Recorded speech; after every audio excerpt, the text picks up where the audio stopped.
식탁 위에 명약이라는 깻잎. 고기를 쌈 싸먹을 때도 먹고 깻잎 찜으로도 먹고 그리고 깻잎 장아찌로도 먹고 여러 가지 방법으로 많이 드시고 계시죠? 이렇게 우리나라에서는 많이 먹는 깻잎인데 외국에서는 아무도 먹지 않는다는 사실 알고 계신가요?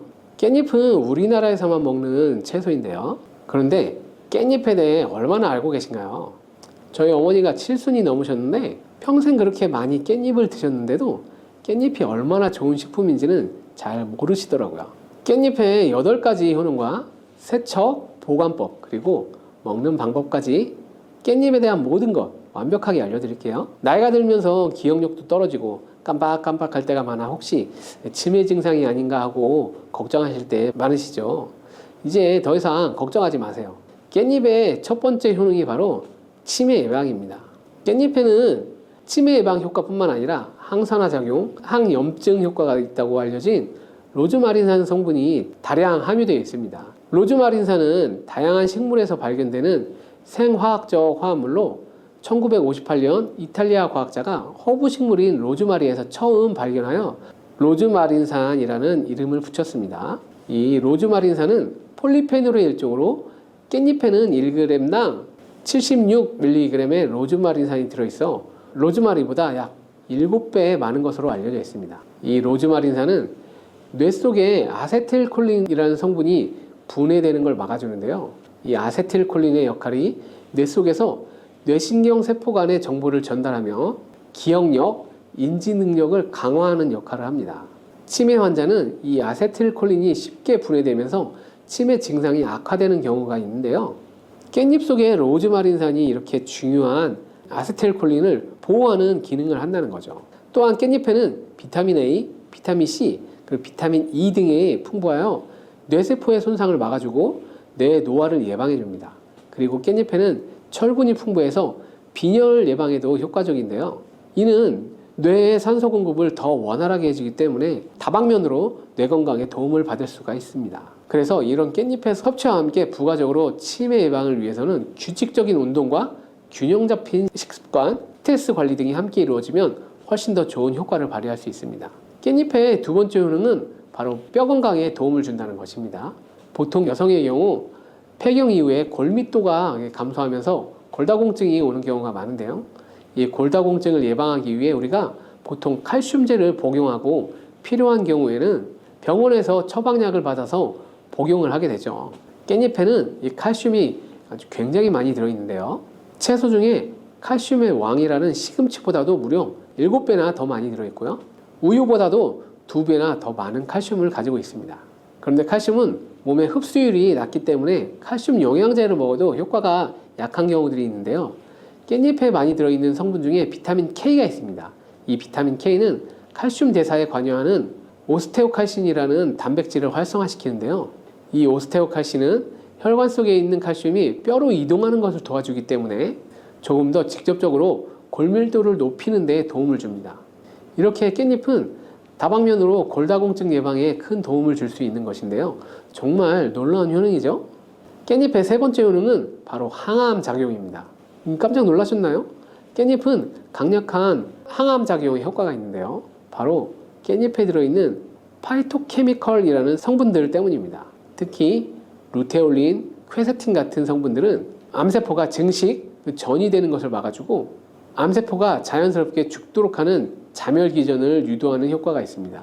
또 항산화, 항염증 효과도 가지고 있어서 암세포가 발현되는 것을 초기부터 억제하는 효과도 가지고 있고요.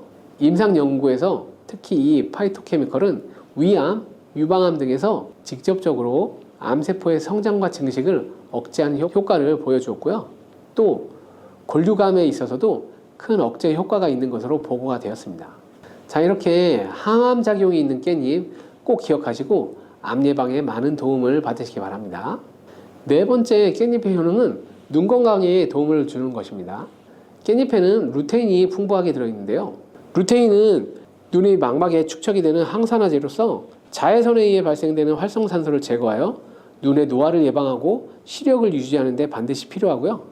또한 루테인은 눈의 황반을 구성하는 성분으로 황반변성이나 백내장 같은 안구 질환을 예방하는 데도 필수적입니다. 또 깻잎에는 이 루테인 말고도 베타카로틴이 풍부한데요. 베타카로틴은 비타민 A의 전구체로 눈의 점막을 보호하고 야맹증을 예방해주며 항산화 작용과 함께 눈의 피로 해소에도 도움이 됩니다. 이렇게 깻잎이 눈의 노화 방지와 기능 유지에 큰 도움을 준다는 점 꼭 기억하시면 좋겠습니다. 다섯 번째 깻잎의 효능은 바로 소화기능 촉진입니다. 깻잎 100g에는 식이섬유가 약 4g 들어있는데요. 이 풍부한 식이섬유는 장 운동을 촉진하고 변비를 예방할 뿐만 아니라 소화 기능을 돕는 데 큰 역할을 합니다. 또한 깻잎의 이런 효능은 음식물을 빨리빨리 움직이게 장에서 오래 머물지 않게 합니다. 음식물이 장에 오래 머물게 되면 들어보신 적이 있을 수도 있는데요. 담적병이라는 것이 생길 수가 있습니다.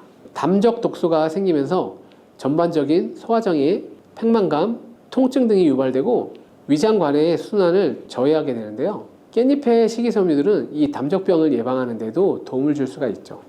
여섯 번째 깻잎의 효능은 강력한 항균 기능입니다. 여러분, 깻잎에는 그 특유의 향이 있잖아요. 이 특유의 향을 내는 것이 페릴알데하이드, 페릴케톤 등의 성분 때문인데요. 이 성분들이 바로 세균과 바이러스를 억제하는 항균 작용을 하게 됩니다. 또한 깻잎에 많이 함유된 로즈마린산도 강력한 항균 작용을 하는데요. 이를 통해 다양한 감염을 예방하는 효과를 가지고 있어 몸의 건강을 유지할 수가 있습니다. 마지막 일곱 번째 깻잎의 효능은 바로 면역력 강화와 조절입니다. 대표적인 항산화 물질인 베타카로틴이 깻잎에 풍부하여 면역력을 높여주고요. 또한 깻잎에는 비타민 A, 비타민 C가 풍부한데 이 비타민들은 백혈구의 활성화를 도와줍니다. 그리고 앞에서 얘기했던 루테올린과 퀘세틴 성분은 염증 매개체의 분비 및 히스타민의 방출을 억제해서 면역계가 과활성화되면서 나타나는 콧물, 재채기, 가려움 등의 알러지 증상을 완화시킬 수가 있습니다. 이렇게 좋은 효능이 많은 깻잎도 드실 때 주의하셔야 할 분들이 있는데요. 깻잎에는 다른 좋은 성분들과 함께 칼륨 또한 함유량이 높기 때문에 신장이 약하신 분들은 깻잎을 많이 드시면 신장에 무리를 줄 수 있으니 과잉 섭취는 피하시기 바랍니다. 그리고 비타민 K가 풍부하다고 했잖아요. 바로 이 비타민 K는 혈액을 응고시키는 효과가 있습니다. 그래서 처방으로 혈전 용해제를 복용하시는 분들이 이 깻잎을 많이 드시면 약의 효과가 떨어질 수가 있습니다. 그래서 일상적으로 가볍게 드시는 정도는 무리가 없지만 과다하게 드시는 것은 피하시는 게 좋습니다. 깻잎 드실 때 또 하나 주의사항이 있는데요. 그것은 바로 잔류 농약입니다. 국립농산물품질관리원에서 조사를 했는데요. 잔류 농약 수치가 깻잎, 상추, 부추 순으로 깻잎에 가장 많았습니다. 그 이유가 있는데요. 깻잎 뒷면에 보면 까칠까칠한 잔털이 많이 있잖아요. 이 잔털 덕분에 농약뿐만 아니라 다른 이물질, 애벌레, 벌레알 등이 잘 달라붙어 있습니다. 그래서 깻잎은 세척이 아주 중요한데요. 세척하는 방법도 바로 알려드릴게요. 깻잎은 흐르는 물에만 씻으면 절대 안 됩니다.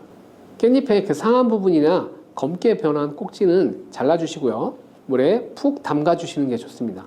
그리고 식초를 조금 넣고 5분 정도 기다려주세요. 그 후에는 깻잎 한 장씩 떼어 흐르는 물에 앞뒷면을 잘 씻어주면 됩니다. 세척이 그렇게 어렵지는 않죠. 깻잎은 금방 검게 변하게 되어 보관하기가 약간 어려운 채소인데요. 보관법도 바로 알려드릴게요. 깻잎은 낮은 온도에 약하고 보관할 때 수분이 없으면 금방 시들어 버리거든요. 오래 보관할 수 있는 방법은 깨끗이 씻은 깻잎에 물기를 너무 탈탈 털지 마시고요. 혹시나 탈탈 터졌다면 지퍼백 안에 물을 약간 넣어주시면 됩니다. 그리고 깻잎의 꼭지를 아래로 향하게 해서 넣어주세요. 그러면 아래쪽 고인물에 깻잎의 꼭지가 살짝 잠겨 물을 흡수하게 되면 금방 시들지 않습니다. 그리고 냉장고에 문짝에 세워서 보관해 주시면 되는데요. 냉장고 안쪽은 온도가 상대적으로 낮아서 깻잎이 쉽게 상할 수 있어 바깥쪽인 문에 보관하시면 되는 것입니다. 깻잎은 먹는 방법이 중요한데요. 생으로 먹을 때도 물론 좋지만 찜으로 쪄서 드실 때 영양소 흡수를 더욱 많이 할 수 있습니다. 간단하면서도 맛도 좋고 영양도 좋은 깻잎찜 만드는 방법 바로 알려드릴게요. 우선 잘 씻은 깻잎을 준비하시고요. 양념장을 만들겠습니다. 양념장에는 고춧가루 1스푼, 간장 1스푼, 물 5스푼인데요. 다시마 육수가 있으면 더욱 좋습니다. 그리고 설탕 1스푼, 매실청 1스푼, 그리고 들기름 2스푼을 넣어주시고요. 양파 반 개를 잘 다져서 양념에 넣어주신 다음에 잘 섞어줍니다. 들기름을 사용하게 되면 향도 좋을 뿐만 아니라 들기름에는 항염증에 효과가 좋은 감마리놀렌산이 풍부하여 아토피나 피부 건조증에도 많은 도움을 줄 수 있습니다. 그리고 깻잎과 들기름을 같이 조리를 하면 깻잎의 풍부한 항산화 성분인 베타카로틴의 흡수율을 올릴 수 있는 효과가 있습니다. 지금 알려드릴 깻잎찜은 불을 사용하지 않고 전자레인지를 이용할 건데요. 전자레인지 용기에 깻잎을 넣고 양념장을 잘 묻혀줍니다. 그리고 깻잎을 넣고 양념장을 묻혀주시고 이렇게 겹겹이 깻잎을 잘 넣은 다음에 랩으로 잘 덮어주시고 숨구멍 몇 개 뚫어줍니다. 그리고 전자레인지에 넣고 2분 정도 돌려주시면 끝입니다. 정말 간단하죠? 두 번째 깻잎을 먹는 방법은 바로 깻잎 두부 계란전입니다. 먼저 잘 씻은 깻잎을 채를 썰어 주시고요. 두부 반모를 면포에 걸러 물기를 꽉 짜줍니다. 여기에 계란 2개를 넣어 주시고 약간의 소금으로 간을 하면 됩니다. 그리고 잘 섞어서 반죽을 한 다음에 팬에다 잘 붙여주시면 되는데요. 이렇게 같이 먹는 이유가 있습니다. 첫 번째는 깻잎을 계란과 함께 먹으면 치매 예방 효과를 극대화시킬 수 있습니다. 깻잎에 로즈마린산이 아세틸콜린이 분해되는 것을 막아준다고 했잖아요. 계란 노른자 속에 풍부한 콜린이 바로 이 아세틸콜린의 양을 증가시켜 인지능력 저하와 기억력 개선을 도와주기 때문입니다. 그리고 두 번째로 두부에는 비타민 D의 함량이 아주 풍부하기 때문인데요. 두부 100g에는 하루에 섭취해야 되는 비타민 D의 양이 약 40배나 많은 비타민 D가 들어있습니다. 깻잎의 풍부한 칼슘이 두부의 비타민 D와 만나 흡수율이 극대화되는 것이죠. 이렇게 깻잎을 계란, 두부와 함께 드시면 치매 예방과 골다공증 예방에 아주 좋은 음식이 되는 것입니다. 간단하고 영양이 풍부한 깻잎 두부 계란전 꼭 드시기 바랍니다. 단백질 폭탄으로 알려진 두부는 건강식으로 많이 드시는 대표적인 식재료입니다. 그런데 두부를 잘못 드시면 오히려 건강을 해칠 수 있다는 사실 알고 계신가요? 두부를 먹을 때 독이 되는 최악의 경우, 그리고 두부를 어떻게 먹어야 우리 몸에 보약이 될 수 있는지에 대해 바로 알려드리겠습니다. 두부가 오히려 건강을 해치는 첫 번째는 바로 GMO 유전자 변이된 콩으로 만든 두부를 먹을 때입니다. 2018년 보도자료를 보면 수입콩을 사용해 만든 두부 7종류 중에서 6종류가 GMO 성분이 검출되어 파문이 일었던 적이 있습니다. GMO는 원래 생산성을 향상시켜 식량 부족 문제를 해결하고 비타민, 미네랄 등의 영양소를 강화하거나 질병 저항성을 높여 건강에 도움을 주기 위해 유전자를 변이하여 재배하는 것입니다. 또 제초제나 살충제의 사용량을 줄일 수 있어 환경 오염도 줄일 수 있는 장점이 있습니다. 하지만 이렇게 재배된 것을 섭취했을 때 건강에 대한 안정성 문제와 생태계 파괴 등의 논란은 끊이지 않고 있습니다. 우리나라에서는 GMO 재배를 법으로 금지하고 있으며 많은 나라들이 GMO의 수입과 생산을 규제하고 있습니다. GMO 식품을 꾸준히 섭취할 경우 건강에 문제가 생길 수 있는데요. 2년 동안 실험쥐 200마리에게 GMO 옥수수를 먹인 실험 결과 20%의 쥐에서 종양이 발생했고 종양의 크기도 컸는데요. 종양의 크기가 탁구공만큼 크게 자란 쥐도 발견되었는데 쥐 전체의 몸무게의 4분의 1에 해당하는 무게였다고 합니다. GMO 표기가 의무이기 때문에 그 표기가 없는 식품을 사 먹으면 되지만 문제는 식품을 몇 차례 가공을 거쳐 GMO의 DNA나 단백질이 남아있지 않은 식품은 GMO 표기를 하지 않아도 된다는 규정이 있기 때문에 소비자로서는 불안할 수밖에 없는데요. 따라서 두부를 구매하실 때 원료가 수입산이 아닌 국내산 콩으로 만든 두부를 사드시기 바랍니다. 우리나라는 GMO 재배가 금지이기 때문에 국내에서 재배된 식품은 안심하고 드셔도 됩니다. 두부가 건강을 해치는 두 번째 이유는 바로 유부를 드시는 것입니다. 유부는 두부를 기름에 튀겨서 만드는데요. 유부를 먹는 방법에는 대표적으로 유부초밥이 있지만 이외에도 다양한 요리의 재료로 사용됩니다.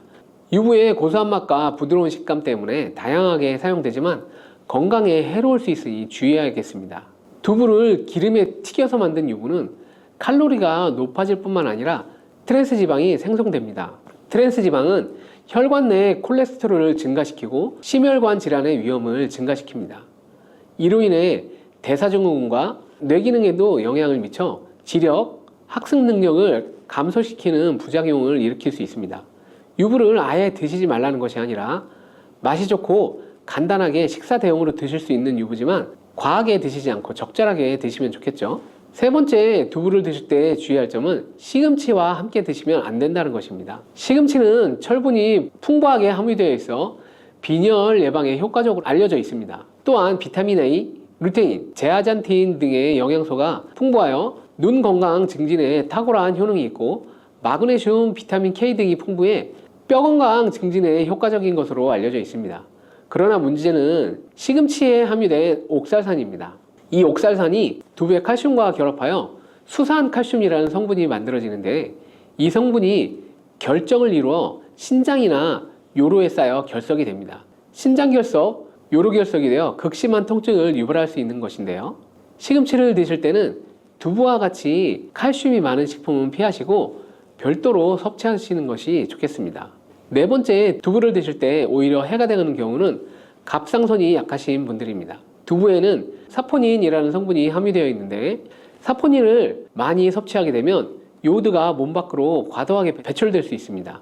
요오드는 갑상선 호르몬의 합성과 조절을 돕는 아주 중요한 성분인데요. 요오드가 부족하게 되면 갑상선 호르몬인 티록신의 생성이 부족하게 되어 갑상선의 기능을 제대로 하지 못하는 상황이 발생할 수 있습니다. 이렇게 되면 갑상선 저하증이 생길 수 있고 무기력해지고 피로가 회복이 잘 안 되며 우울증, 부종, 집중력 저하 등의 다양한 증상을 야기할 수 있습니다. 갑상선에 문제가 없는 분이라면 두부를 많이 드셔도 문제가 되지 않지만 이미 갑상선이 약하신 분들에게는 안 좋은 영향을 줄 수 있는 것입니다.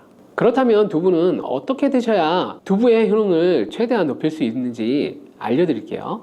두부는 기본적으로 단백질이 풍부한데 이뿐만 아니라 리놀렌산, 레시틴, 피토스테롤 등의 성분이 풍부해 몸 안의 콜레스테롤 수치를 낮춰주고 혈액순환을 원활하게 하여 동맥경화, 심근경색, 뇌출혈 등의 심혈관 질환을 예방할 수 있습니다.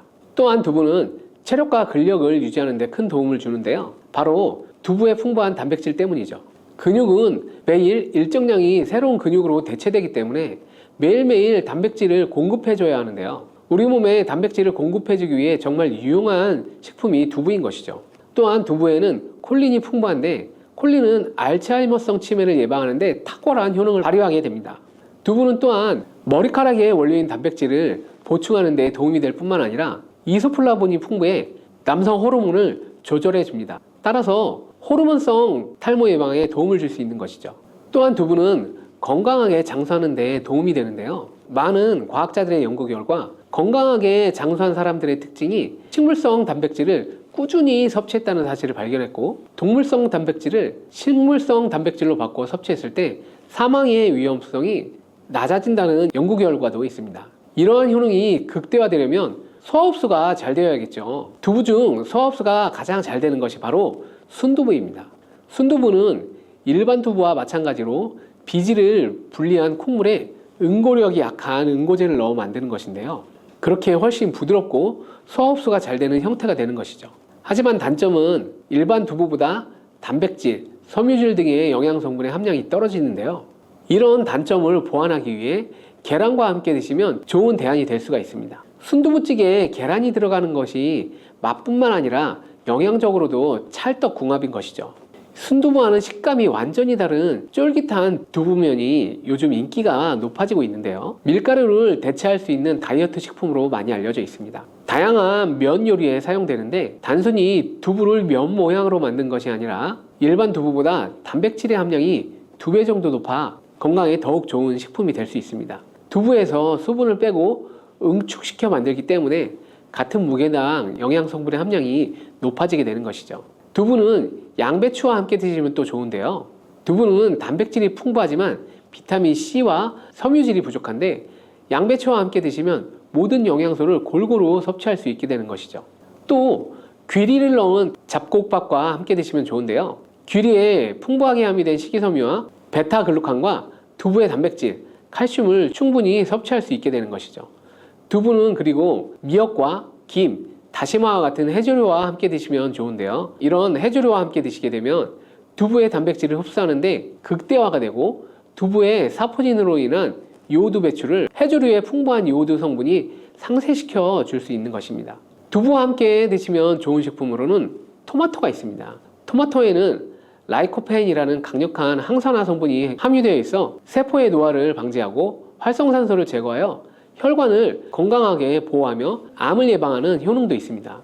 두부와 토마토 그리고 계란까지 함께 살짝 볶아 드신다면 풍부한 영양 성분을 섭취할 뿐 아니라 암 예방과 체중 감량에도 좋고 피부 미용에도 탁월한 효능을 누릴 수 있습니다. 마늘이 몸에 좋다는 사실은 너무나도 잘 알고 계시죠? 그런데 이것과 함께 먹으면 암과 치매에 걸린다는 사실 알고 계셨나요? 아무리 몸에 좋은 마늘이지만 함께 먹으면 오히려 몸에 독이 되는 음식들도 있습니다. 그리고 마늘은 생마늘, 구운 마늘, 찐마늘, 절인 마늘, 흑마늘 등 먹는 방법이 정말 다양하잖아요. 이렇게 먹는 방법에 따라서도 우리 몸에 주는 효능이 다르답니다. 그리고 마늘 껍질은 대부분 먹지 않고 버리시잖아요. 마늘 껍질 오늘부터 절대 버리지 말기 바랍니다. 마늘 껍질을 왜 먹어야 하는지 그리고 어떻게 먹어야 하는지 알려드릴게요. 자, 그럼 마늘과 절대 함께 드시면 안 되는 음식과 마늘과 함께 드시면 좋은 음식 그리고 마늘과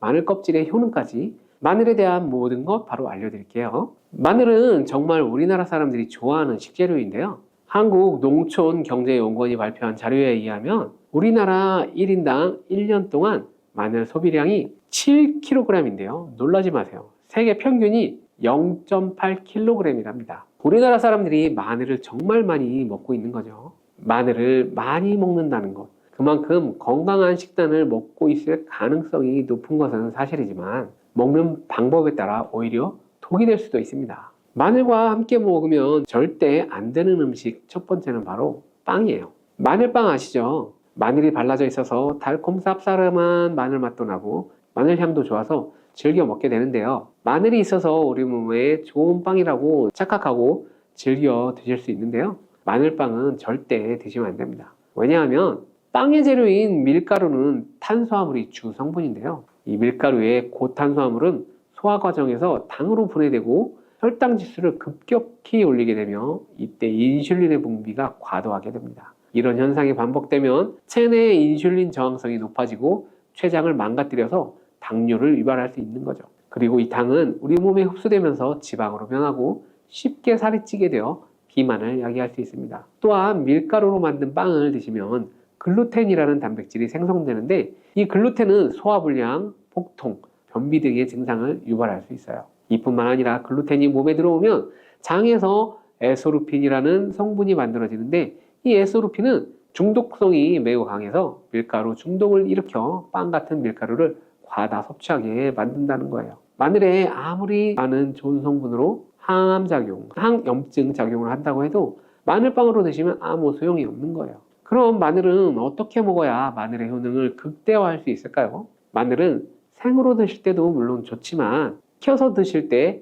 더욱 좋습니다. 몸에 보약이 되는 마늘 먹는 법 첫 번째는 마늘밥입니다. 국립농업과학원에 따르면 마늘의 S알릴시스테인의 함량을 조리법에 따라 조사한 결과 생마늘일 때 S알릴시스테인 함량이 2.77mg 정도 되었고 삶기 시작한 후 30분이 지나면 4.92mg, 1시간이 지나면 9.16mg으로 생마늘에 비해서 4배 이상 많아졌다고 했어요. 뿐만 아니라 121도의 고온에서 1시간 동안 마늘을 쪘을 때 S알릴시스테인 함량이 50.24mg으로 생마늘보다 무려 18배나 높아졌다고 연구 결과를 발표했어요. 따라서 마늘을 드실 때는 1시간 이상 익혀서 드시는 게 좋은데요. 이런 방법이 번거로워 추천드리는 방법이 바로 마늘밥입니다. 밥을 할 때 마늘을 넣으면 되죠. 1인분에 마늘 3, 4알 정도씩 넣어서 밥을 하시면 됩니다.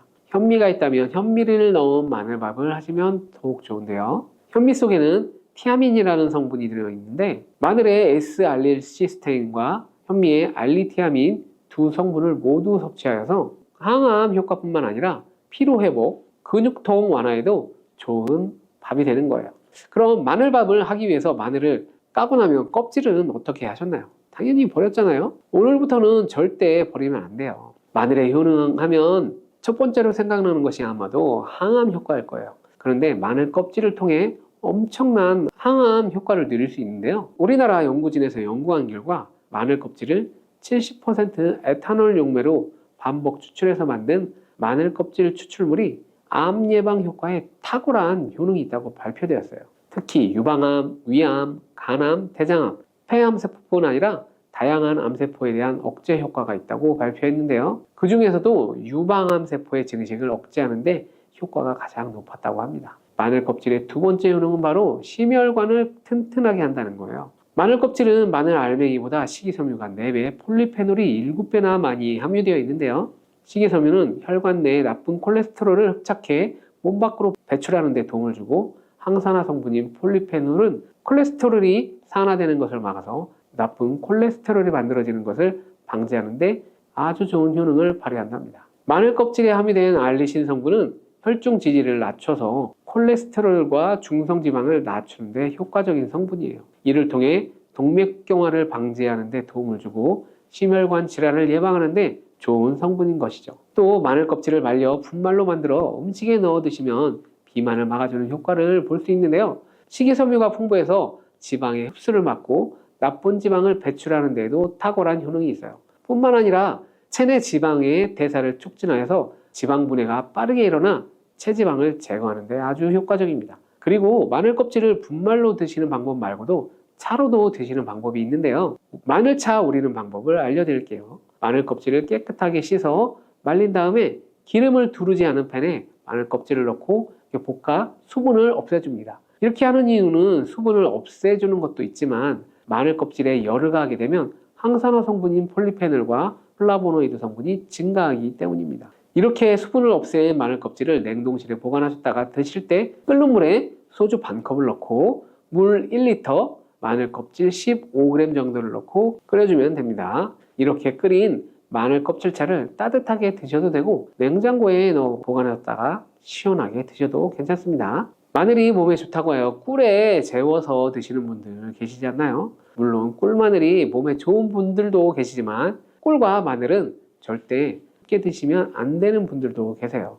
식품 비방이라는 문헌에 보면 꿀과 마늘은 함께 먹으면 안 된다라고 적혀 있는데요. 그 이유는 꿀과 마늘은 둘 다 열을 내는 뜨거운 음식이기 때문이에요. 꿀과 마늘을 함께 먹게 되면 체질이 맞지 않는 경우에 부작용이 클 수 있기 때문인데요. 체질에 맞지 않는 분들이 이 꿀마늘을 드시게 되면 눈의 충혈이 잦아지고 노화가 빨라질 수 있어요. 돋보기를 빨리 쓰게 될 수도 있다는 것인데요. 또한 두통이 생기고 피부에도 트러블이 생기는 부작용이 있을 수 있으니 꼭 기억하시기 바랍니다. 또한 당 섭취에 주의하셔야 하는 당뇨, 고지혈증을 갖고 계신 분들이나 암 환자분들은 절대 꿀마늘을 드시면 안 됩니다. 그렇다면 마늘을 또 어떻게 드시는 것이 좋을까요? 바로 다양한 쌈채소와 함께 드시는 것을 추천드립니다. 마늘의 매운맛을 내는 알리신 성분이 혈관을 건강하게 하여서 암을 예방하고 쌈채소를 통해 다양한 비타민과 무기질을 섭취하며 풍부한 항산화 물질도 섭취해 활성산소를 제거하고 혈관을 깨끗하게 노화를 방지하고 활력이 넘치는 건강한 몸이 될 수 있는 건데요.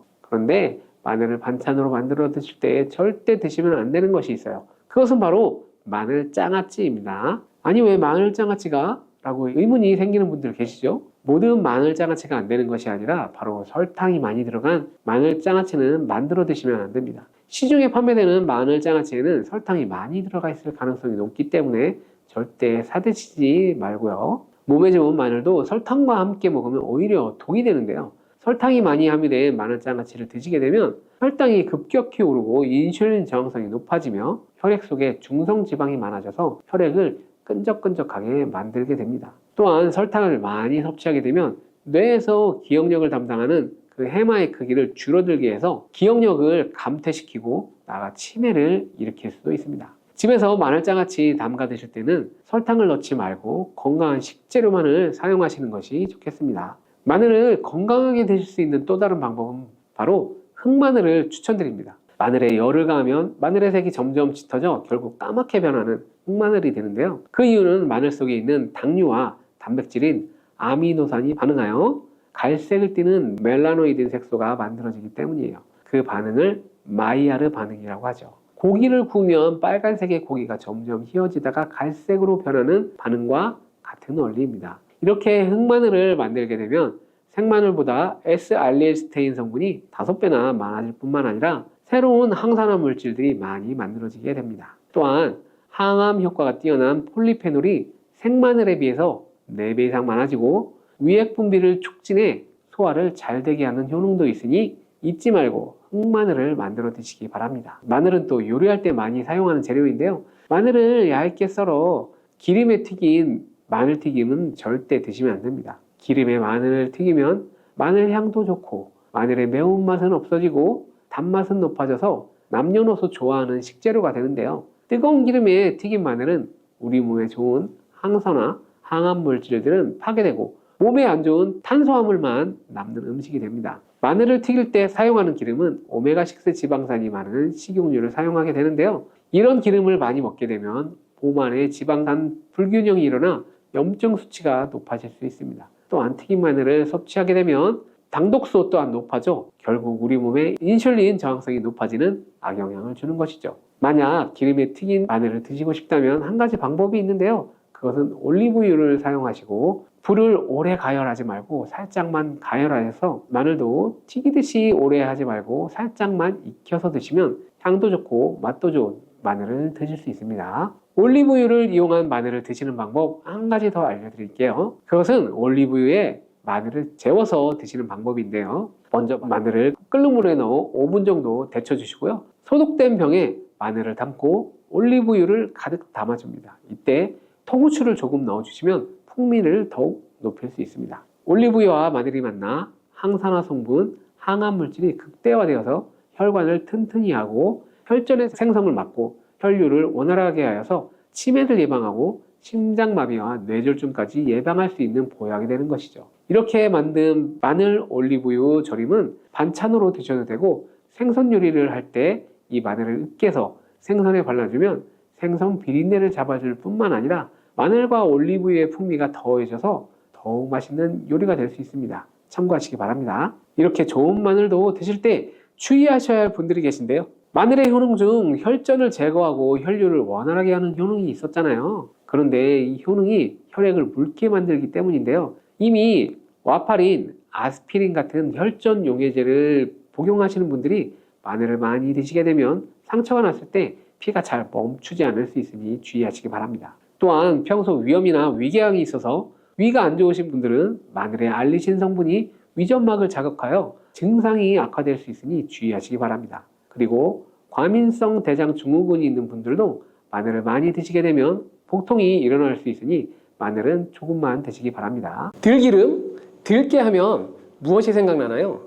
들기름에 미역하고 같이 달달달 볶아서 미역국을 끓여 드시면 정말 맛있죠. 건강에 좋다고 알려진 이 들기름과 들깨를 잘못 먹게 되면 암에 걸릴 수도 있고 혈관 건강에 안 좋은 영향을 줘서 치매를 유발할 수도 있다는 사실 알고 계셨나요? 나이가 들면서 산책하기도 힘들고 관절이 쑤시고 무릎 통증 때문에 힘들지 않으신가요? 들깨의 첫 번째 효능이 바로 관절염에 좋다는 것입니다. 무릎이나 관절 통증 때문에 병원에서 진통제를 처방받으시잖아요. 이때 처방받는 진통 소염제의 역할은 몸속에 프로스타글란딘이라는 물질의 생성을 억제하여서 이 통증을 막아주는 것인데요.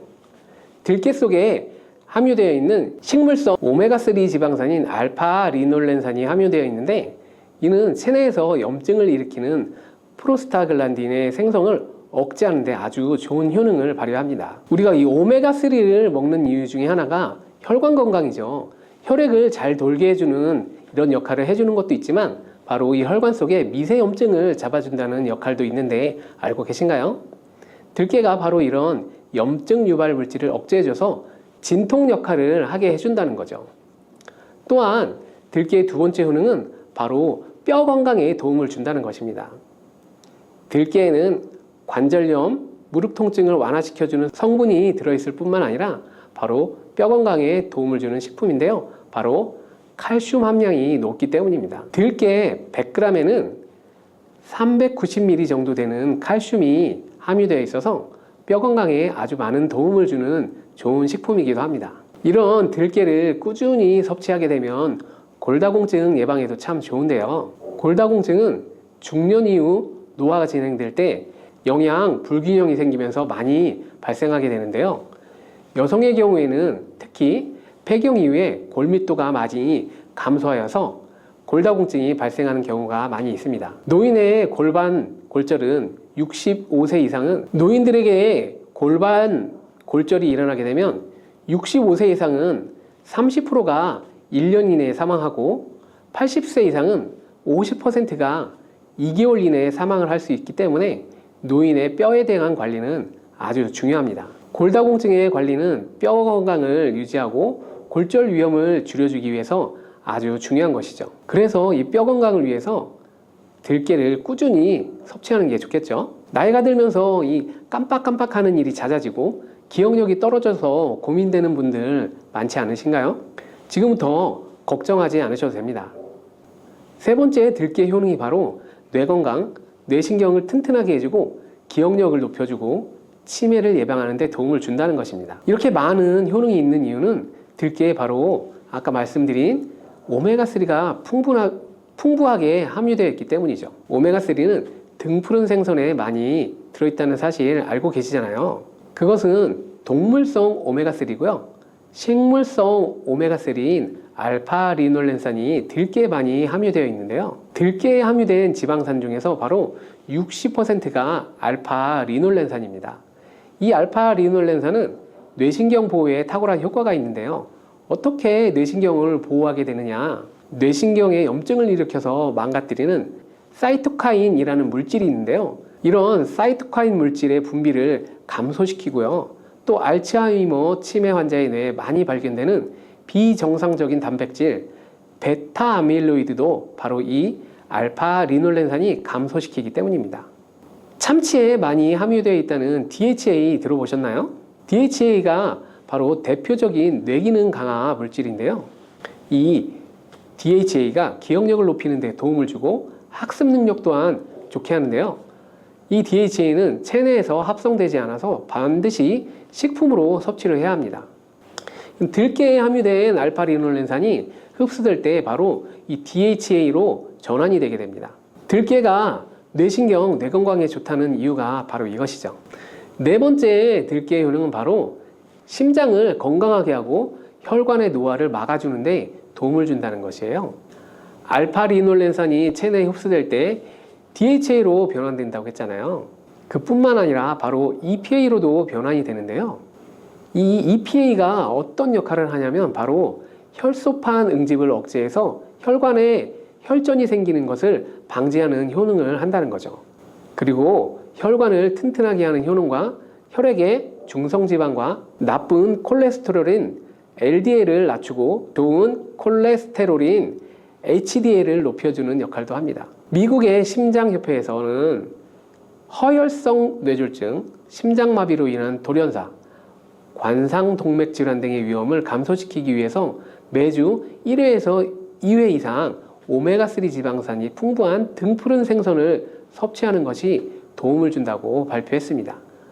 그런데 이 오메가3 지방산의 함량을 살펴보면 100g당 오메가3 지방산의 함량이 연어에는 11.5g, 고등어에는 9.9g, 들깨에는 무려 63.1g이나 함유되어 있다는 것이 밝혀졌어요. 들깨에 정말 많이 함유되어 있지 않나요? 들깨에는 연어에 비해서 바로 5배 이상 들어있다는 거죠. 들깨만 꾸준히 드셔도 혈관도 건강하게 하고 심장도 튼튼하게 유지하는데 많은 도움이 된다는 거죠. 5번째 들깨의 효능은 바로 변비에 좋다는 것입니다. 들깨의 껍질에는 식이섬유가 풍부한데요. 들깨 100g에는 18g 정도로 풍부한 식이섬유가 함유되어 있습니다. 수분을 많이 흡수하게 되면 변을 무르게 하고 장 운동도 촉진하여서 변비를 예방하는 데 도움을 줄 수 있는 거죠. 또한 불포화 지방산이 풍부한데요. 들깨에 함유된 리놀렌산이 대장의 염증을 억제해주고 변비로 인해 발생할 수 있는 대장질환 또한 예방하는 데 도움을 줄 수 있습니다. 다음으로 들깨의 효능은 바로 췌장을 건강하게 하는 데 도움을 준다는 거예요. 들깨에는 루테올린이라는 성분이 또한 많이 함유되어 있는데요. 이 성분은 몸 안에서 인슐린에 대한 반응도를 높이는 기능을 합니다. 이게 무슨 말이냐면 췌장에서 인슐린을 조금만 분비하게 돼도 몸 안에서 인슐린에 대한 반응을 잘하여서 혈당이 급격히 올라가는 것을 막아주고, 이렇게 되면 췌장에서 인슐린 분비를 멈추게 되겠죠. 이렇게 췌장의 부담을 많이 덜어줄 수 있다는 거예요. 루테올린을 통한 인슐린 반응도가 높아지면 당뇨도 예방할 수 있고 혈당 조절하는 데도 많은 도움을 받을 수 있다는 것입니다. 7번째 들깨의 효능은 바로 알레르기성 질환을 예방하는 데 도움을 준다는 거예요. 들깨에 오메가3 지방산이 많이 함유되어 있다고 했잖아요. 이 오메가3 지방산이 염증을 억제하고 면역력을 강화하는 데 효과가 있어서 알레르기 증상을 예방하고 완화시키는 데 도움을 줄 수 있는 거죠. 또 비타민 E가 풍부하게 함유되어 있는데요. 비타민 E는 항산화 작용이 뛰어나고 알레르기 때문에 처방받는 항히스타민제와 비슷한 역할을 한다고 볼 수 있는 거죠. 다음으로 들깨의 효능은 바로 빈혈에 좋다는 거예요. 들깨 100g에는 철분이 약 14mg 정도 들어있는데요. 이는 시금치의 약 2배에 해당됩니다. 시금치보다도 철분 함량이 높아서 이 빈혈에 도움을 준다는 거고요. 그뿐만 아니라 들깨에 함유된 비타민 B12는 조혈작용을 도와주는데요. 조혈작용이란 혈액 속에 혈구를 만들어내는 역할을 합니다. 빈혈이 있는 분들이 들깨를 꾸준히 드시게 되면 빈혈을 개선하는 데 많이 도움을 받을 수 있다는 거예요. 이렇게 많은 장점이 있는 들깨에도 아주 취약한 단점이 있습니다.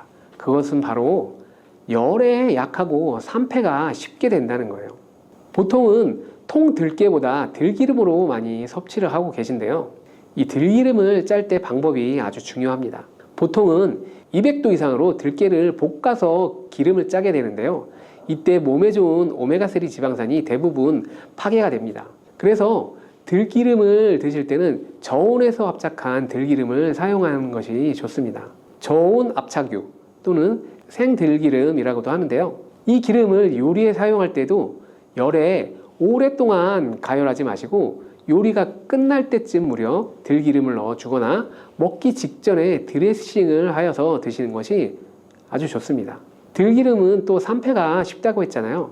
들기름이 산패되면 벤조피렌이 생성되는데 바로 이게 1급 발암물질이에요. 산패된 들기름을 지속적으로 드시게 되면 발암물질을 계속 먹게 되는 거죠. 그래서 들기름의 사용 기한을 지켜주는 것이 아주 중요한데요. 보통은 2달 내로 드시는 것이 좋고 개봉을 했다면 1달 이내에 소비하는 것을 권장드립니다. 보관 방법도 중요한데요. 신문지나 검은 비닐 등으로 감싸서 빛을 차단하고 밀봉한 상태에서 반드시 냉장 보관하시기 바랍니다. 실온에 두신다면 들기름의 산패는 급속히 진행되기 때문입니다. 그런데 이 들기름을 오래 보관할 수 있는 방법이 있는데요. 그것은 바로 참기름과 섞어서 보관하는 것입니다. 참기름에는 비타민 E와 세사몰이라는 성분이 있는데요. 이 성분들이 산패를 막아주는 데 도움을 준다는 거죠. 참깨에 있는 세사몰이라는 성분은 참기름을 고온에서 볶거나 기름을 짜는 과정에 생성되는 물질인데요. 이 때문에 다른 기름에 비해서 참기름이 산패가 느리고 지속성이 좋은 거죠. 그래서 들기름과 참기름을 7:3 또는 8:2 정도로 섞어서 보관하시면 조금 더 오래 보관할 수 있습니다. 그런데 들깨를 기름으로 드시게 되면 들깨 껍질을 섭취할 수 없는데요. 들깨 껍질에 몸에 좋은 식이섬유와 대표적인 항산화 물질인 폴리페놀 성분을 다 버리게 되는 거죠. 그래서 들깨를 제대로 드시려면 들기름보다도 통들깨 자체로 드시는 것이 좋습니다. 마트에 가면 통들깨보다도 들깨 가루를 많이 판매하고 있는데요. 들깨 가루는 산패가 빨리 진행되기 때문에 통들깨를 찾아서 구매하시기 바랍니다. 통들깨를 구매하시면 그 안에 작은 돌이라든지 이물질들이 들어있는데요. 세척을 잘 해주셔야 합니다. 세척하는 방법도 바로 알려드릴게요. 먼저 들깨를 물에 담가서 씻어줍니다. 그리고 물 위에 뜨는 것만 채로 이렇게 걷어서 옮겨주시기 바랍니다. 이렇게 몇 번을 하게 되면 바닥에 이물질만 남게 되는데요. 그것은 버리고 또 물에 담가서 씻어주고 물 위에 뜨는 것만 채로 걷어서 옮겨주고 이 작업을 3번, 4번 반복해주면 깨끗한 통 들깨를 세척할 수 있습니다. 깨끗하게 세척한 통 들깨는 자연 건조를 시켜주셔도 되지만 시간이 오래 걸리기 때문에 팬에 담아서 약한 불로 건조시켜 주거나 쉬운 방법은 전자레인지를 이용하시면 됩니다. 전자레인지를 이용해서 건조하는 방법도 알려드릴게요. 세척한 통 들깨를 접시에 담아 주시고요. 이렇게 해서 5분 정도 전자레인지에 돌려주세요. 그리고 꺼내서 상태를 한번 확인해 줍니다. 아직 건조가 덜 되었을 거예요. 한 번에 오랜 시간 전자레인지를 돌리게 되면 들깨가 탈 수 있기 때문에 이렇게 5분 정도씩 돌려가면서 상태를 확인해 주면서 완전히 건조될 때까지 반복해 주시면 됩니다. 완전히 건조된 통 들깨는 그냥 스푼으로 떠서 한 스푼씩 이렇게 드셔도 됩니다. 먹을 만큼 믹서기에 갈아서 음식에 넣어 드셔도 좋고 통 들깨 자체로 음식에 넣어 드셔도 됩니다. 밥할 때 한 스푼 넣어서 같이 밥을 해도 아주 좋은 방법입니다. 이렇게 하면 들깨를 산패되지 않은 상태로 신선하고 건강하게 드실 수 있습니다.